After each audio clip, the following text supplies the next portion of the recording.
بسم الله الرحمن الرحيم. الحمد لله رب العالمين والعاقبة للمتقين والصلاة والسلام على سيدنا محمد وعلى آله وأصحابه أجمعين. اما بعد، ذی الحجہ کا نہایت مبارک عشرہ چل رہا ہے جو سال کے بڑے افضل اور بابرکت دن ہیں، اور اب سے 2-4 دن کے بعد انشاءاللہ تبارک و تعالی عرفے کا مبارک دن آنے والا ہے، اور اس کے بعد قربانی کا دن یعنی 10 ذی الحجہ انشاءاللہ آئے گا، اور اس کے بعد پھر ایام تشریق یعنی 11، 12، 13 ذی الحجہ کے مبارک ایام آئیں گے۔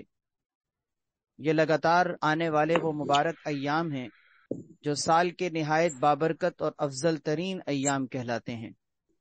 ان تمام ایام کے حوالے سے احادیث طیبہ کے اندر اللہ کے نبی صلی اللہ علیہ وسلم نے بڑی فضیلتیں ذکر کی ہیں، برکتیں ذکر کی ہیں، ان کے اعمال ذکر کیے ہیں، اور ان ایام کے اندر کرنے والے اہم کام ذکر کیے ہیں جن کو ان ایام کے مسنون اعمال کہا جاتا ہے۔ اس وقت سردست یوم عرفہ کے فضائل اور اعمال کو ذکر کرنے کا ارادہ ہے۔ اللہ تبارک و تعالی حق کہنے، سننے کی، سمجھنے کی، اور ہم سب کو اس پر عمل پیرا ہونے کی توفیق عطا فرمائے۔ عرفہ کا دن ذی الحجہ کی 9 تاریخ کا دن کہلاتا ہے، اور اس دن آپ کو معلوم ہے کہ حج جیسا عظیم فریضہ ادا کیا جاتا ہے۔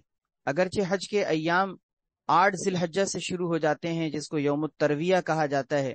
حاجی حجاج کرام 8 ذی الحجہ کو ہی منی جاتے ہیں، پھر وہاں سے عرفات کے میدان میں جاتے ہیں۔ 9 ذی الحجہ عرفہ کا دن وقوف عرفہ کیا جاتا ہے جو حج کا رکن اعظم ہے، حج کا سب سے بڑا رکن۔ اللہ تبارک و تعالی ہم سب کو بار بار نصیب فرمائے۔ پھر 9 ذی الحجہ کو عرفات کے وقوف سے فارغ ہو کر مزدلفہ جاتے ہیں، پھر مزدلفہ سے 10 ذی الحجہ کو منی تشریف لاتے ہیں، اور وہاں پر پھر جمرہ عقبہ کی رمی کرتے ہیں، بڑے شیطان کو کنکر مارتے ہیں۔ اس کے بعد قربانی کرتے ہیں، اپنے سر کے بال کٹواتے ہیں، پھر حجاج کرام طواف زیارت کرتے ہیں، اور اس کے بعد پھر 11، 12، 13 ذی الحجہ یہ سب ایام منی میں گزارتے ہیں، اور روزانہ تینوں شیطانوں کی جمرات کی رمی کرتے ہیں۔ حج کے یہ 8 ذی الحجہ سے شروع ہونے والے ایام 13 تک چلتے ہیں، لیکن ان تمام دنوں میں سب سے مبارک اور سب سے افضل دن، جس دن حج کا سب سے بڑا فریضہ ادا کیا جاتا ہے، حج کا سب سے بڑا رکن ادا کیا جاتا ہے، وہ 9 ذی الحجہ کا دن ہے کہ حجاج کرام پوری دنیا سے پروانوں کی طرح کس طریقے سے شوق اور عقیدت کے ساتھ، ایمانی جذبے کے ساتھ میدان عرفات میں جمع ہوتے ہیں اور وہاں پر حج کا رکن اعظم وقوف عرفہ کرتے ہیں۔ یہ دن بڑا ہی بابرکت دن ہے۔ اس دن اللہ تبارک و تعالیٰ کی رحمت نہایت جوش میں ہوتی ہے۔ اللہ تبارک و تعالیٰ اس دن اپنے بندوں کی گردنیں جہنم سے آزاد کرتے ہیں، بندوں کی مغفرت کر دیتے ہیں، اور ان کی دعاؤں کو قبول کرتے ہیں، اور ان حجاج کرام کی برکت سے صرف انہی کے لیے نہیں بلکہ پوری دنیا کے تمام مسلمانوں کے لیے وہ دن بابرکت ثابت ہوتا ہے۔ اس دن کو عرفہ کا دن کہا جاتا ہے، یعنی 9 ذی الحجہ۔ 9 ذی الحجہ اب سے چونکہ 1-2 دن کے بعد وہ دن آنے والا ہے، اس لیے آج کی نشست میں انشاءاللہ اس عرفے کے دن کی فضیلتیں اور کچھ اعمال، مسنون اعمال ذکر کیے جا رہے ہیں۔ ان کو عمل کی نیت سے انشاءاللہ ہم سنیں گے اور عمل میں لائیں گے تو انشاءاللہ ہمارے لیے یہ دن بابرکت ہوگا، اور اس دن کی برکتیں لوٹنے کا اور سمیٹنے کا انشاءاللہ ہمیں موقع نصیب ہوگا۔ اللہ ہمیں اس کی توفیق عطا فرمائے۔ میں سب سے پہلے آپ کے سامنے عرفے کے بالترتیب کچھ فضائل ذکر کروں گا احادیث طیبہ کی روشنی میں، اس کے بعد پھر انشاءاللہ اس دن کے حوالے سے کچھ مسنون اعمال ذکر کیے جائیں گے۔ سب سے پہلی فضیلت عرفے کے دن کی یہ ہے کہ یہ وہ مبارک دن ہے جس دن کے بارے میں اللہ تبارک و تعالیٰ نے قرآن کریم میں سورۃ الفجر کے اندر قسم کھائی، اور جس چیز کی اللہ تعالیٰ قرآن کریم میں قسم کھائیں وہ قسم اس کی عظمت کی دلیل ہوتی، کیونکہ قسم کسی معمولی اور چھوٹی چیز کی نہیں کھائی جاتی، اور ویسے بھی اللہ تبارک و تعالیٰ کو قسم کھانے کی ضرورت ہی کیا ہے؟ اللہ سے زیادہ سچی بات کس کی ہو سکتی ہے؟ لیکن قرآن کریم میں اللہ نے جس چیز کی بھی قسم کھائی ہے اس چیز کی عظمت کو بیان کیا ہے، اس کے شرف اور مقام کو بیان کیا ہے۔ چنانچہ سورۃ الفجر کی ابتدائی آیات والفجر ولیال عشر والشفع والوتر واللیل اذا یسر، قسم ہے فجر کے وقت کی، قسم ہے 10 راتوں کی، قسم ہے جفت اور طاق کی، قسم ہے رات کی جب وہ چل پڑے۔ اس کے اندر کئی قسمیں کھائی گئی ہیں ابتدائی آیات میں۔ سورۃ الفجر کی ابتدائی آیات میں چند قسمیں کھائی گئی ہیں، ان میں ایک قسم یہ ہے کہ قسم ہے جفت اور طاق کی۔ جفت اور طاق کی، جفت سے مراد ذی الحجہ کی 10 تاریخ کا دن ہے، اور طاق سے مراد عرفے کا دن، کیونکہ یہ 9 تاریخ کو آتا ہے اور 9 طاق تاریخ ہے، جس کا مطلب یہ کہ اللہ تعالیٰ نے اس 9ویں تاریخ کے دن کی قسم کھائی۔ اسی طرح سورۃ البروج کے اندر پارہ نمبر 30 میں سورۃ البروج ہے، اس کے اندر بھی اللہ تعالیٰ نے ابتدائی آیات میں کچھ قسمیں کھائیں، جن میں سے ایک قسم یہ بھی ہے کہ قسم ہے شاہد اور مشہود کی۔ شاہد سے مراد جمعے کا دن کہ جمعے کے دن کی قسم کھائی، اور مشہود سے مراد عرفے کا دن ہے کہ اللہ رب العزت نے عرفے کی قسم کھائی۔ تو گویا کہ آپ اندازہ کیجئے کہ اللہ تعالیٰ نے قرآن کریم میں 2 مرتبہ عرفے کی قسم کھائی، سورۃ الفجر کی ابتدائی آیات میں بھی اور سورۃ البروج کی بھی ابتدائی آیات میں عرفے کے دن کی قسم کھائی۔ اس سے اس دن کی عظمت اور اس کی فضیلت معلوم ہوتی ہے کہ یہ وہ مبارک دن ہے کہ جس کی قسم اللہ تبارک و تعالیٰ کھا رہے ہیں۔ دوسری فضیلت یہ ہے کہ یہ ایک نہایت محترم اور حرمت اور عظمت والا دن ہے حدیث کے مطابق، چنانچہ طبرانی کبیر کی روایت ہے، نبی کریم صلی اللہ علیہ وسلم نے عرفے کے دن حجۃ الوداع کے موقع پر صحابہ کرام جمع تھے، آپ نے ان سے دریافت کیا ایو یوم ھذا، یہ کون سا دن ہے؟ صحابہ کرام نے جواب دیا یوم عرفۃ الیوم الحرام، کہ یا رسول اللہ یہ عرفے کا محترم دن ہے، حرمت والا دن ہے۔ آپ صلی اللہ علیہ وسلم نے پھر پوچھا فَأَيُّ شَهْرٍ، یہ مہینہ کون سا چل رہا ہے؟ صحابہ کرام نے کہا حرمت والا مہینہ چل رہا ہے، یعنی ذی الحجہ کا مہینہ چل رہا ہے، کیونکہ آپ کو پتا ہے کہ ذی الحجہ سال کے 4 محترم مہینوں میں شمار ہوتا ہے۔ پھر آپ نے تیسرا سوال کیا کہ یہ بتاؤ کہ یہ کون سا شہر ہے؟ صحابہ کرام نے جواب دیا البلد الحرام، حرمت والا شہر ہے، یعنی شہر مکہ مکرمہ ہے۔ آپ صلی اللہ علیہ وسلم نے فرمایا فَإِنَّ أَمْوَالَكُمْ وَأَعْرَاضَكُمْ وَدِمَاءَكُمْ عَلَيْكُمْ حَرَامٌ كَيَوْمِكُمْ هَذَا فِي شَهْرِكُمْ هَذَا فِي بَلَدِكُمْ هَذَا، کہ تمہارے آپس میں ایک دوسرے کے مال، تمہاری عزتیں، تمہاری جانیں ایک دوسرے پر ایسے ہی حرام اور محترم ہیں، عظمت والے ہیں، جیسے کہ تمہارا یہ دن محترم ہے، تمہارا یہ مہینہ محترم ہے، تمہارا یہ شہر محترم۔ کیا مطلب کہ تمہارے مال آپس میں ایک دوسرے کے لیے ایسے ہی احترام کے قابل ہیں کہ تم ایک دوسرے کے مال پر حملہ مت کیا کرو، ایک دوسرے کی عزتیں تمہارے لیے ایسی ہی محترم ہیں، ایک دوسرے کی عزتوں کو خراب مت کیا کرو، ان کی غیبتیں، ان کی عزت کے خلاف کوئی کام مت کیا کرو کہ ان کے اوپر بدگمانی، تہمتیں لگانا، الزام لگانا، ان کی عزتوں کو پامال کرنا، ان کی عزتوں پر حملے کرنا، یہ ایسا ہرگز نہ کیا کرو، کیونکہ عزتیں تمہاری آپس میں ایک دوسرے کے لیے ایسے ہی محترم۔ اسی طرح تمہاری جانیں آپس میں ایک دوسرے کے لیے ایسے ہی محترم ہیں، جیسے کہ آپ نے مثال دے کر 3 چیزیں بیان فرمائیں، جیسے کہ تمہارا یہ دن محترم یعنی عرفے کا دن، تمہارا یہ شہر محترم یعنی شہر مکہ، تمہارا یہ مہینہ محترم یعنی ذی الحجہ کا مہینہ محترم۔ آپ صلی اللہ علیہ وسلم کے اس سوال اور جواب سے یہ معلوم ہوا کہ عرفے کا دن بھی ایک نہایت محترم دن ہے کہ جس کی حرمت کو آپ نے بطور مثال کے پیش کر کے فرمایا کہ تمہاری جانیں، تمہارا مال اور تمہاری عزت اسی طرح سے محترم ہیں جیسے کہ یہ دن محترم، یہ مہینہ محترم، یہ جگہ محترم۔ تیسری فضیلت اس دن کی یہ ہے کہ یہ وہ دن ہے جس دن اسلام کمپلیٹ ہوا تھا، جس کو تکمیل اسلام کا دن کہا جاتا ہے۔ اس دن اسلام مکمل ہوا تھا، دین اسلام کی اس دن تکمیل ہوئی تھی، چنانچہ قرآن کریم میں سورۃ المائدہ کے پہلے رکوع میں اللہ تبارک و تعالیٰ نے ارشاد فرمایا الیوم اکملت لکم دینکم، آج کے دن میں نے تمہارے لیے تمہارے دین کو کمپلیٹ کر دیا، واتممت علیکم نعمتی، اور تم پر میں نے اپنا انعام بھرپور کر دیا، ورضیت لکم الاسلام دینا، اور تمہارے لیے اسلام کے دین ہونے پر راضی ہو گیا۔ یہ مبارک آیت بابرکت آیت جس میں اسلام کے مکمل ہونے کی بشارت سنائی گئی ہے، آپ کو معلوم ہے یہ آیت کس دن نازل ہوئی؟ یہ آیت عرفے کے دن نازل ہوئی۔ حدیث میں آتا ہے، ترمذی شریف کی روایت ہے کہ ایک یہودی نے حضرت عمر ابن خطاب رضی اللہ تعالیٰ عنہ سے سوال کیا کہ اے امیر المومنین، آپ لوگ قرآن کریم میں ایک آیت پڑھتے ہیں الیوم اکملت لکم دینکم، یہ آیت اگر ہم یہودیوں پر نازل ہوتی تو ہم اس دن کو عید کا دن مناتے، جشن کا دن مناتے، کیونکہ یہ آیت جس دن نازل ہوئی وہ عرفے کا دن ہے۔ اگر ہم پر یہ آیت نازل ہوتی تو ہم اس دن کو جشن کا دن منا دیتے۔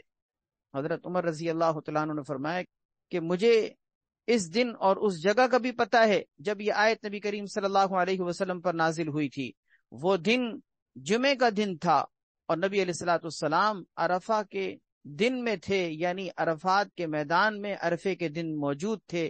تو گویا کہ تم ایک دن کی بات کرتے ہو عید کی، یہ تو ڈبل عید کا دن تھا کہ جمعے کا دن یہ بھی عید کا دن مسلمانوں کے لیے ہوتا ہے، اور عرفے کا دن یہ بھی عید کا دن ہوتا ہے۔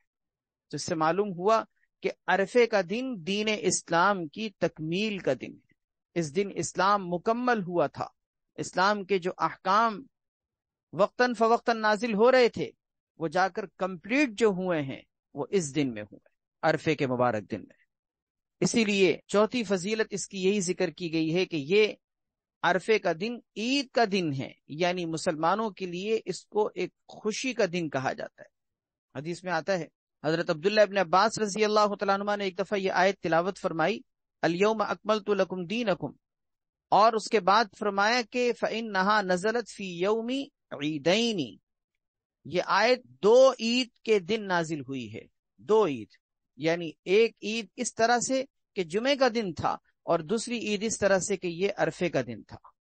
تو عرفے کا دن اور جمعے کا دن دونوں ایک مسلمانوں کے لیے عید کے دن سمجھے جاتے ہیں۔ اس اعتبار سے یہ آیت اس ایک نہیں بلکہ ڈبل عید والے دن کے اندر نازل ہوئی۔ ترمذی شریف کی روایت ہے، آپ صلی اللہ علیہ وسلم نے ارشاد فرمایا کہ عرفے کا دن یعنی 9 ذی الحجہ کا دن، اسی طرح یوم النحر یعنی 10 ذی الحجہ جس دن قربانی کی جاتی ہے وہ دن، اور اس کے بعد پھر آنے والے ایام التشریق یعنی 11، 12 اور 13 تاریخ، یہ سارے آپ نے فرمایا 9 تاریخ سے لے کے 13 تاریخ تک کے ایام ہم سب مسلمانوں کے عید کے ایام، کھانے پینے کے ایام۔ ان دنوں میں اللہ کی طرف سے اکرام کیا جاتا ہے، گوشت کی شکل میں بندوں کی دعوتیں ہوتی ہیں۔ ان دنوں میں روزہ رکھنا جائز نہیں، کیونکہ روزہ رکھنے کی صورت میں آپ گویا کہ اللہ کی دعوت سے اور ضیافت سے اعراض کر رہے ہیں، انحراف کر رہے ہیں، گویا کہ آپ سر منہ پھیر رہے ہیں کہ اللہ تو آپ کے لیے دسترخوان پر کھانے لگوا رہے ہیں، اور آپ ان دنوں میں روزہ رکھ کے بیٹھیں۔ آپ کے لیے شرعاً ان دنوں میں روزہ رکھنا بھی جائز نہیں۔ کوئی شخص اگر ان دنوں میں روزہ رکھے تو گناہ ہوگا، اس کو ثواب نہیں ہوگا، کیونکہ یہ مسلمانوں کے عید کے ایام ہیں، یہ مسلمانوں کے کھانے پینے کے ایام۔ 5ویں فضیلت اس دن کی یہ ہے کہ یہ عرفے کا دن یعنی 9 ذی الحجہ کا دن، اس دن کا روزہ 2 سال کے گناہوں کا کفارہ ہوتا ہے۔ ایک دن کے روزے کی برکت سے 2 سال کے گناہ معاف ہوتے ہیں۔ ترمذی شریف کی روایت ہے، نبی کریم صلی اللہ علیہ وسلم کا ارشاد ہے کہ مجھے اللہ تبارک و تعالیٰ کی ذات سے امید ہے کہ عرفے کے دن کے روزہ رکھنے کی برکت سے 1 سال پہلے کے اور 1 سال بعد کے گناہوں کو اللہ مٹا دیں گے۔ گویا 2 سال کے گناہ اللہ معاف کر دیں گے، ایک پچھلے سال کے گناہ اور ایک آنے والے سال کے گناہ اللہ معاف کر دیں گے۔ اسی طرح ایک روایت ہے طبرانی کبیر کی، من صام یوم عرفہ غفر لہ ذنب السنتین متتابعین، جس نے عرفے کے دن روزہ رکھا اس کے مسلسل 2 سال کے گناہ معاف کر دیے جاتے ہیں۔ اللہ اکبر۔ 6ٹھی فضیلت یہ ہے کہ عرفے کے دن کا روزہ رکھنا ایک حدیث کے مطابق 1000 دن روزہ رکھنے کے برابر ہوتا ہے۔ 1000 دن۔ ام المؤمنین حضرت اما عائشہ صدیقہ رضی اللہ تعالیٰ عنہ فرماتی ہیں کہ آپ صلی اللہ علیہ وسلم یہ فرمایا کرتے تھے کہ سیام یوم عرفہ کا سیام الف یوم، عرفے کے دن کا روزہ رکھنا 1000 دن روزہ رکھنے کے برابر ہوتا ہے۔ اسی لیے خود ام المؤمنین حضرت عائشہ رضی اللہ تعالیٰ عنہ اپنے بارے میں فرماتی ہیں کہ مجھے سال کا کوئی دن ایسا نہیں کہ جس میں عرفے کے دن سے زیادہ روزہ رکھنا محبوب اور پسند ہو۔ مجھے سال کے تمام دنوں میں سب سے زیادہ محبوب اور پسندیدہ دن جس دن روزہ رکھنا مجھے سب سے زیادہ پسند ہوتا ہے وہ عرفے کا دن ہوتا ہے، یعنی ذی الحجہ کی 9 تاریخ۔ 7ویں فضیلت یہ ہے کہ اس دن اللہ تبارک و تعالیٰ کی طرف سے سب سے زیادہ لوگوں کو جہنم سے آزاد کیا جاتا ہے، سب سے زیادہ تعداد۔ چنانچہ مسلم شریف کی صحیح مسلم کی روایت ہے، آپ صلی اللہ علیہ وسلم نے ارشاد فرمایا کوئی دن ایسا نہیں کہ جس میں عرفے کے دن سے زیادہ اللہ تعالیٰ بندوں کو جہنم سے آزاد کرتے، اس سے زیادہ کسی دن اللہ تعالیٰ بندوں کو جہنم سے آزاد نہیں کرتے۔ سب سے زیادہ عرفے کے دن اللہ کی طرف سے لوگوں کی گردنیں جہنم سے آزاد کر دی جاتی ہیں۔ پھر فرمایا کہ بے شک اللہ تبارک و تعالیٰ بندوں کے اس دن میں قریب آتے ہیں، اپنی شان کے مطابق اللہ تعالیٰ اپنے بندوں کے قریب آتے ہیں، اور پھر بندوں کے بارے میں اپنے ملائکہ اور فرشتوں کے سامنے فخر کرتے ہوئے فرماتے ہیں کہ یہ بندے کیا چاہتے ہیں، ما اراد ہؤلاء، یہ میرے بندے کیا چاہتے ہیں، کیا مانگ رہے ہیں، کیا چاہتے ہیں، ان کی کیا منشا ہے۔ گویا اللہ تعالیٰ فرشتوں سے پوچھتے ہیں کہ ان کی کیا منشا ہے، یہ کیا چاہ رہے ہیں، یعنی اس کا مطلب جو چاہیں گے ان کو دیا جائے گا، جو مانگیں گے ان کو عطا کیا جائے گا، جو ان کے دل کی خواہش ہوگی اس کو پورا کیا جائے گا۔ اسی طرح ایک اور روایت ہے، مشکات کی روایت ہے، آپ صلی اللہ علیہ وسلم نے ارشاد فرمایا فما من یوم اکثر عتیقا من النار یوم عرفہ، کوئی دن ایسا نہیں جس میں عرفے کے دن سے زیادہ لوگوں کی گردنیں جہنم سے آزاد کی جاتی ہوں۔ عرفے کے دن کے مقابل میں اور کوئی دن ایسا نہیں، سب سے زیادہ اس دن لوگوں کی گردنیں جہنم سے آزاد ہوتی۔ اس لیے اس دن بطور خاص اللہ تبارک و تعالیٰ سے یہ دعا کرنی چاہیے عرفے کے دن کہ اللہ آج کے دن تو اتنی کثرت سے لوگوں کی گردنیں جہنم سے آزاد کرے گا، اللہ سب سے پہلے تو میں تجھ سے درخواست کرتا ہوں کہ میری گردن جہنم سے آزاد کر دے، مجھے جہنم سے چھٹکارا پانے والوں میں شامل کر دے، اپنے والدین کے لیے، اپنے دادا دادی کے لیے، اپنے اعزاء و اقارب کے لیے، اپنے بچوں کے لیے، اپنی بیوی بچوں کے لیے، اپنی آنے والی قیامت تک کی نسلوں کے لیے یہ دعا مانگ لیں۔ اس دن میں خوب یہ دعا مانگے کہ اللہ آج کے دن ہم سب کی گردنیں جہنم سے آزاد کر دے۔ 8ویں فضیلت اس دن کی یہ ہے کہ اس دن کی دعا کو سب سے بہترین دعا کہا گیا ہے۔ خیر الدعاء دعاء یوم عرفہ، ترمذی شریف کی روایت ہے، خیر الدعاء دعاء یوم عرفہ، سب سے بہترین دعا، سب سے بہترین دعا عرفے کے دن کی دعا ہے۔ گویا کہ اس دن کی دعا کو صرف دعا ہی نہیں بلکہ بہترین دعا کہا گیا ہے کہ اس دن بندے اگر وہ دعا کریں اللہ تبارک و تعالیٰ سے تو وہ سال کی سب سے بہترین دعا کہلاتی۔ پھر آپ صلی اللہ علیہ وسلم نے ارشاد فرمایا کہ سب سے بہترین وہ کلمات جو میں نے خود کہے ہیں اور مجھ سے پہلے انبیاء نے کہے ہیں وہ یہ ہیں، لا الہ الا اللہ وحدہ لا شریک لہ لہ الملک ولہ الحمد وہو علی کل شیء قدیر۔ 9ویں فضیلت عرفے کی یہ ہے کہ اس دن شیطان سب سے زیادہ ذلیل و رسوا ہوتا ہے، کیونکہ اس دن اس کی ساری محنتوں پہ پانی پھر رہا ہوتا ہے، لوگوں کی گردنیں جہنم سے آزاد کی جا رہی ہیں، لوگوں کی مغفرتیں کی جا رہی ہیں، ان کو جہنم سے آزادی کا پروانہ مل رہا ہے، تو ظاہر ہے کہ یہ دن تو شیطان کی رسوائی کا دن ہوا نا، یہ تو اس کی ذلت اور رسوائی کا دن ہوا، اس کی محنتوں پر پانی پھرنے کا دن ہوا۔ تو اس دن شیطان سب سے زیادہ ذلیل اور رسوا ہوتا ہے۔ موطا امام مالک کی روایت ہے، آپ صلی اللہ علیہ وسلم نے ارشاد فرمایا عرفے کے دن کے مقابلے میں کوئی دن اس کے علاوہ ایسا نہیں ہے کہ جس میں شیطان اتنا زیادہ ذلیل ہو، اتنا زیادہ دھتکارا ہوا ہو، اتنا زیادہ حقیر ہو اور اتنا زیادہ غصے سے بھرا ہوا نظر آئے۔ اور کوئی عرفے کے مقابلے میں ایسا دن نہیں ہے کہ جس دن شیطان اتنا ذلیل ہو، دھتکارا ہوا ہو، حقیر ہو اور غصے میں بھرا ہوا ہو۔ اور وجہ اس کی یہ ہوتی ہے کہ شیطان اس عرفے کے دن اللہ کی رحمت کے نازل ہونے کو دیکھتا ہے، بڑے بڑے گناہوں کی معافی ہوتے ہوئے دیکھتا ہے، تو اس سے یہ چیز برداشت نہیں ہوتی کہ اتنی رحمتیں کیسے نازل ہو رہی ہیں، اتنے بڑے بڑے بندوں کے گناہ کیسے معاف ہو رہے ہیں، اس وجہ سے وہ اس دن ذلیل ہو جاتا ہے، دھتکارا ہوا ہو جاتا ہے اور بڑے غصے میں ہوتا ہے کیونکہ اس کی محنت پہ پانی پھر رہا ہوتا ہے۔ ہاں، عرفے کے دن کے علاوہ ایک دن ایسا ہے کہ جس دن شیطان اتنا زیادہ ذلیل اور غصے میں تھا، عرفے کے دن کے علاوہ بھی ایک دن تھا۔ وہ کون سا دن تھا؟ حدیث میں موطا امام مالک کی روایت میں اس کو مستثنا کیا گیا، فرمایا کہ وہ غزوہ بدر کا دن تھا، اسلام کا پہلا معرکہ۔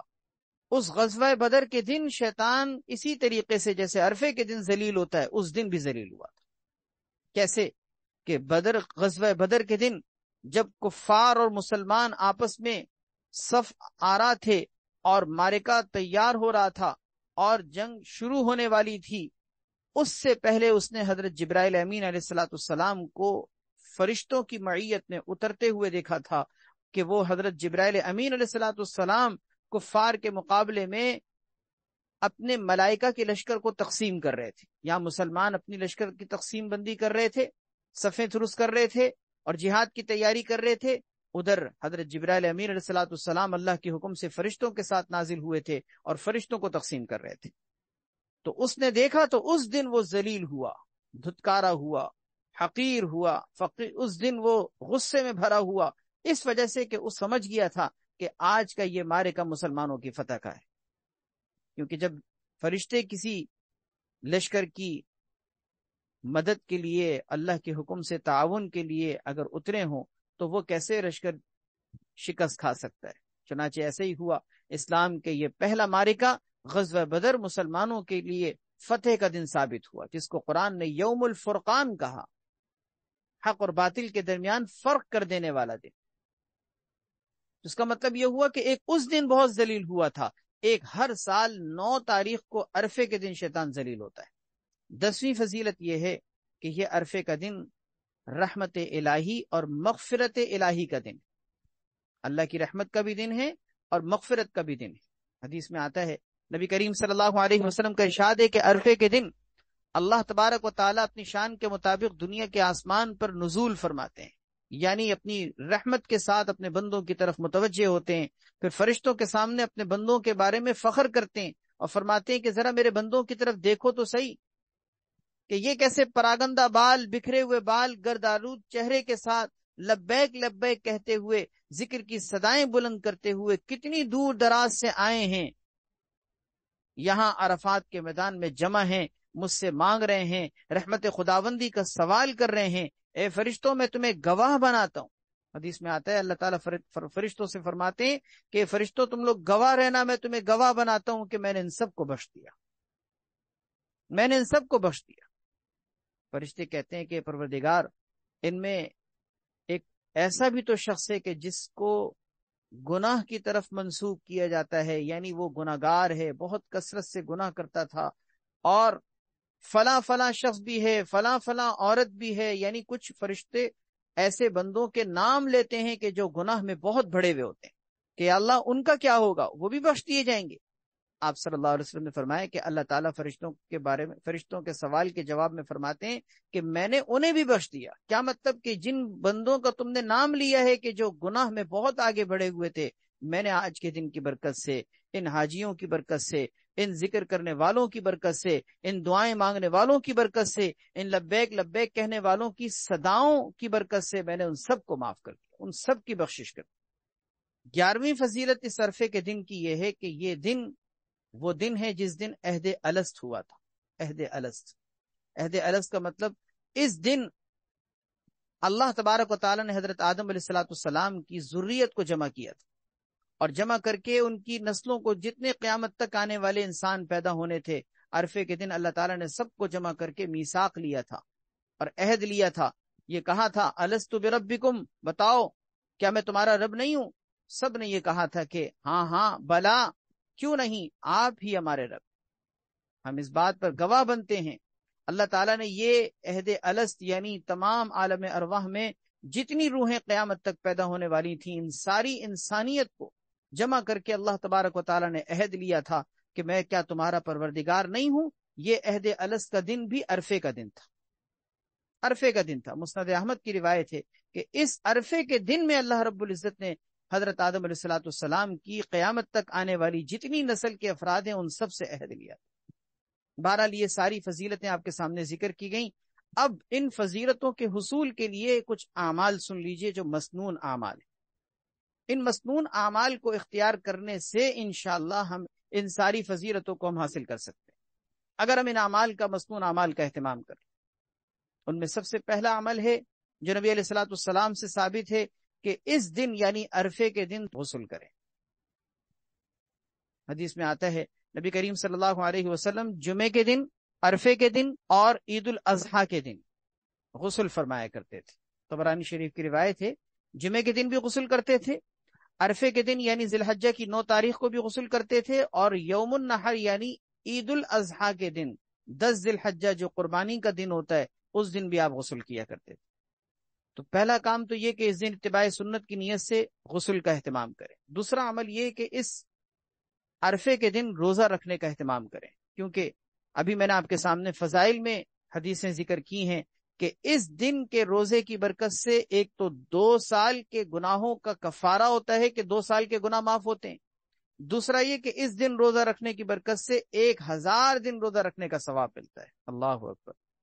2 کام ہو گئے، پہلا کام غسل کرنا، دوسرا کام روزہ رکھنا. تیسرا عمل یہ ہے کہ اس دن دعاؤں کی خوب کثرت کریں. چلتے پھرتے اٹھتے بیٹھتے اپنی زبان پر دعائیں، کچھ نہ کچھ دعائیں ضرور شامل رکھیں. اور بہتر ہے کہ کوئی دعاؤں کی کتاب اٹھائیں، جیسے مناجات مقبول یا اسی طریقے سے دعاؤں پر مشتمل کوئی بھی کتابچہ آپ کے پاس موجود ہو، آپ اس کو لے کے دعاؤں کو کثرت سے پڑھیں، مانگیں اللہ کے سامنے. عربی میں نہیں ہو سکتا آپ اردو میں اپنی زبان میں مانگیں.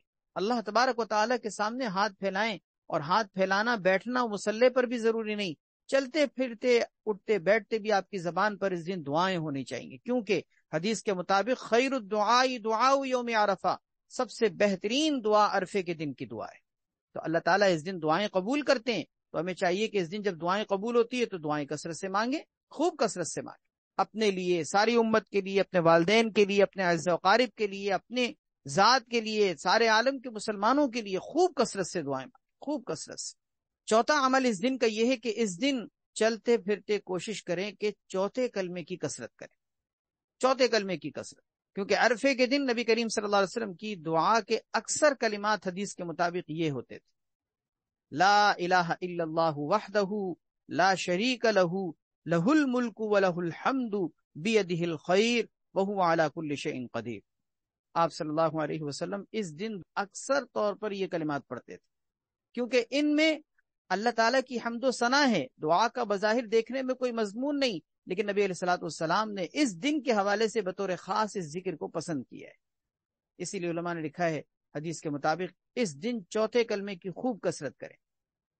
کم سے کم کوشش کریں کہ 300 مرتبہ یا 100 مرتبہ یعنی 1 تسبیح یا 3 تسبیح تو لازمی ہو جائے. اس کے علاوہ بغیر گنتی کے بھی چلتے پھرتے کثرت سے اس کو پڑھنے کی کوشش کریں. 4 کام ہو گئے. 5واں کام یہ ہے کہ اس دن گناہوں سے بچنے کا خاص اہتمام. ویسے تو سال بھر گناہوں سے بچنا ہے، زندگی بھر گناہوں سے بچنا ہے، لیکن مبارک جو دن ہوتے ہیں، مبارک جو راتیں ہوتی ہیں، مبارک جو مہینے ہوتے ہیں، مبارک جو جگہیں ہوتی ہیں، ان جگہوں میں، ان مہینوں میں، ان راتوں میں، ان اوقات میں گناہوں سے زیادہ بچنا چاہیے. کیونکہ وہ مبارک ایام یا مبارک اوقات کے اندر جس طرح اعمال کے کرنے کی فضیلت بڑھ جاتی ہے، گناہوں کا وبال بھی بڑھ جاتا ہے، عذاب بھی بڑھ جاتا ہے. دیکھیے نا، خدا نہ خواستہ اللہ نہ کرے کوئی بیت اللہ کے سامنے گناہ کر رہا ہو تو کوئی اس وقت کے گناہ کو کیا عام دوسرے گناہوں کے برابر کمپیئر کر سکتا ہے؟ دونوں گناہوں میں فرق ہے نا. رمضان کا گناہ اور رمضان کے علاوہ کا گناہ دونوں برابر تو نہیں ہوتے. اسی طرح عرفے کا دن اگر 9 ذی الحجہ کا دن بھی خدا نہ خواستہ کوئی گناہ کر رہا ہے اپنی آنکھوں سے، اپنی زبان سے، اپنے کان سے، اپنے ہاتھوں سے، تو اس دن کی گناہوں کا گویا کہ اس کے اوپر وبال اور عذاب بھی بڑھ جائے گا. کیونکہ یہ مبارک دن ہے، یہ گناہ کا دن نہیں ہے. اس دن تو اعمال کا اہتمام کرنا چاہیے. اور بطور خاص اس دن گناہوں سے بچنے کی حدیث میں اہمیت بھی ذکر کی گئی. آپ صلی اللہ علیہ وسلم نے ارشاد فرمایا: من حفظ لسانہ وسمعہ وبصرہ، جس نے عرفے کے دن اپنے زبان کو، اپنے کانوں کو اور اپنی آنکھوں کو محفوظ کیا گناہوں سے، اس کی عرفہ سے اگلے عرفہ کے دن تک گناہوں کی مغفرت کر دی جاتی. گویا 1 سال کے گناہ اس کے معاف کر دیے جاتے ہیں. 9 ذی الحجہ سے لے کے 9 ذی الحجہ آنے والا جو اگلے سال کا 9 ذی الحجہ کا دن ہے، اس 1 سال کے گناہوں کی مغفرت کر دی جاتی ہے. کس بات پر؟ کہ جس نے عرفے کے دن اپنی زبان، اپنے کان اور اپنی آنکھوں کی حفاظت۔ چھٹا عمل یہ ہے کہ تکبیر تشریق کا یہ پہلا دن ہے۔ اس دن سے فجر کی نماز کے بعد ایک عمل شروع ہوتا ہے تکبیر تشریق پڑھنے کا، یعنی 9 ذی الحجہ کی فجر سے لے کے 13 ذی الحجہ کی عصر کی نماز تک ہر فرض نماز کے بعد تکبیر تشریق پڑھنی لازم ہوتی ہے۔ تو اس دن گویا کہ ایک اہم عمل شروع ہوتا ہے نمازوں کے بعد بآواز بلند اللہ اکبر لا الہ الا اللہ واللہ اکبر اللہ اکبر وللہ الحمد، ہر نماز کے بعد۔ یہ مسئلہ شرعی اعتبار سے سمجھ لیجئے اور خوب پہلے سے اس بات کی یاد دہانی کر لیجئے گا کہ انشاءاللہ ہم نے 9 ذی الحجہ کی فجر کی نماز کے بعد سے یہ کام شروع کرنا ہے۔ کیا کام؟ ہر فرض نماز کا سلام پھیرنے کے بعد اللہ اکبر لا الہ الا اللہ واللہ اکبر اللہ اکبر وللہ الحمد۔ عورتیں ہوں یا مرد ہوں، مسجد میں نماز پڑھیں یا گھر میں نماز پڑھیں، فرض نماز کا سلام پھیرنے کے بعد یہ سب کے لیے پڑھنا واجب۔ تو عرفے کے دن سے یہ عمل بھی شروع ہوتا ہے۔ اس دن گویا کہ اس عمل کی ابتدا ہوتی ہے، پھر 9 تاریخ، 10 تاریخ، 11 تاریخ، 12 تاریخ، 13 تاریخ، 9، 10، 11، 12، 13، 5 دن۔ 13 تاریخ یعنی 13 ذی الحجہ کی عصر کے بعد تک آپ نے یہ ہر نماز کے بعد پڑھنا ہے۔ اور پھر اس کے علاوہ صرف نمازوں کے اندر ہی، نمازوں کے بعد ہی نہیں بلکہ نمازوں کے علاوہ بھی چلتے پھرتے آپ کی زبان پر یہ کلمات کثرت سے ہونے چاہیے، کیونکہ ان دنوں کے اندر قرآن کریم کی آیت میں آتا ہے کہ ان دنوں میں کثرت سے اللہ کا ذکر کیا کرو، وَاذْكُرُوا اللَّهَ فِي أَيَّامٍ مَّعْدُودَاتٍ۔ اور اسی لیے ان دنوں میں اللہ کو تکبیر بہت پسند ہے، اللہ کی کبریائی، بڑائی۔ آپ کو پتہ ہے جانور کے گلے پہ چھری پھیری جاتی ہے تو چھری پھیرتے ہوئے بھی کیا پڑھتے ہیں؟ بسم اللہ اللہ اکبر۔ اسی طریقے سے ان دنوں میں حاجی جمرات کی رمی، شیطان کی رمی کرتے ہوئے کیا کرتے ہیں؟ ہر پتھر پر، ہر کنکر پر یہ دعا پڑھتے ہیں، بسم اللہ واللہ اکبر، یہ کہہ کر پھر کنکر پھینکتے ہیں۔ اسی طریقے سے ان دنوں کے اندر آپ کو پتا ہے کہ عید کی نماز میں بھی کیا ہوتا ہے؟ عام روٹین سے ہٹ کر نماز کے اندر اللہ اکبر اللہ اکبر اللہ اکبر، تکبیر ایک کے بجائے 6 زائد تکبیریں کہی جاتی ہیں۔ تکبیر تحریمہ کے بعد آپ کو پتا ہے نا کہ ایک تکبیر کے بعد پھر اس کے بعد 3 مزید تکبیریں کہی جاتی ہیں۔ اسی طرح دوسری رکعت میں رکوع کی تکبیر سے پہلے 3 زائد تکبیریں کہی جاتی ہیں۔ اس کا مطلب ان دنوں میں تکبیر اللہ کو پسند ہے، اللہ کی کبریائی ان دنوں میں اللہ کو محبوب ہے، لہذا نمازوں کے علاوہ بھی چلتے پھرتے اللہ اکبر لا الہ الا اللہ واللہ اکبر اللہ اکبر وللہ الحمد اللہ اکبر کبیرا والحمد للہ کثیرا وسبحان اللہ بکرۃ واصیلا، چلتے پھرتے اٹھتے بیٹھتے اللہ کی بڑائی کے بول۔ ان دنوں میں اللہ کی بڑائی اللہ کو بہت پسند۔ بہرحال اللہ تبارک و تعالی ہم سب کو عمل کی توفیق عطا فرمائے۔ یہ آپ کے سامنے جو مسنون اعمال ذکر کیے گئے ہیں، عرفے کے فضائل اور اعمال، ان کا خوب اہتمام کرنے کی ضرورت ہے۔ اللہ مجھے بھی، آپ کو بھی، سب کو اس پر عمل کی توفیق عطا فرمائے۔ وآخر دعوانا ان الحمد للہ رب العالمین، الحمد للہ رب العالمین والعاقبۃ للمتقین والصلاۃ والسلام علی سیدنا محمد وعلی آلہ واصحابہ اجمعین۔